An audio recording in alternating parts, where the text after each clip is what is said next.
Mga master, available na po ang guidelines para sa proportional vacation pay ng school year 2024 to 2025 at ito po ay laman ng DepEd Memorandum number 32 series of 2025. Ang PVP mga master ay siya pong tawag doon po sa sinasahod ng mga guro tuwing Christmas break at long vacation or ito pong school break. So dito po nakadepende po ito sa number of days no ng isa pong mula po sa simula ng school year hanggang sa katapusan at maging sa number of days din ng bakasyon. So sa ngayon po 73 ang total PVP days kung saan 12 days niyan ay na-consume noong Christmas vacation at 61 days para po sa period ng April 16 hanggang sa June 15. So ito po yung period na wala pong pasok, school break or summer vacation. Yun po yung tawag. So ngayon po ay dependent po yung kung ilang araw ng PVP ang makukuha ng isang guro, dependent sa kanya pong naging actual service sa loob ng isa pong school year.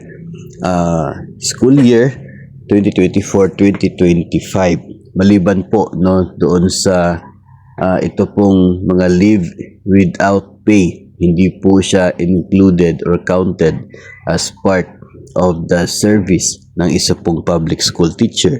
So kung meron kang mga leave without pay noon pong sa loob ng school year 2024 to 2025 ay hindi buo ang inyong makukuha na PVP days. So expect na magkakaroon ng deduction sa sahod pagdating po ng maybe May or June. Depende na po yun sa gumagawa ng sahod po sa inyo.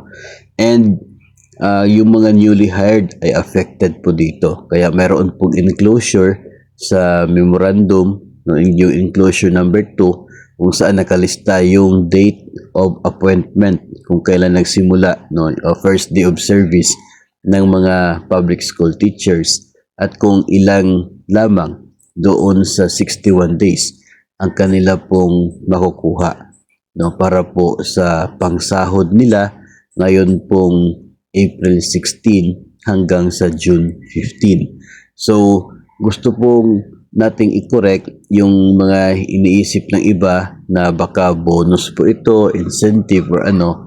Ang PVP ay sinasahod po yan, sahod ng mga teachers sa loob ng isa pong bakasyon or break na kung tawagin. Ito po ay binibigay sa kanila dahil wala pong bakasyon ang mga guro habang ongoing ang klase. Kapag natapos na po yung klase, doon pa yung break ng klase po, break, walang pasok.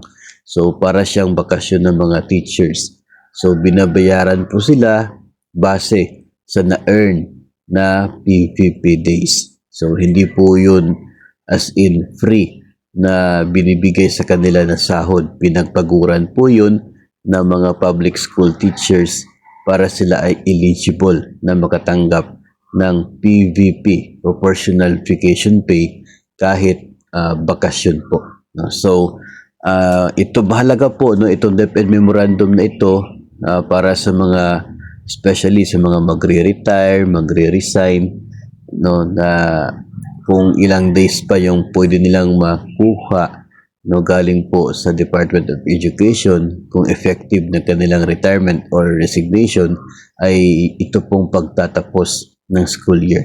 Mahalaga din yung memo na yon para sa mga newly hired at maging para po sa lahat, especially sa mga mayroong leave without pay. Pero kung ikaw po, maternity leave, sick leave with pay, as long as with pay yung mga naging leave mo sa loob ng school year 2024 to 2025, wala pong dapat na ikabahala kasi hindi po mababawasan yung makukuha na PVP days kung puro naman with pay ang naging leave mo.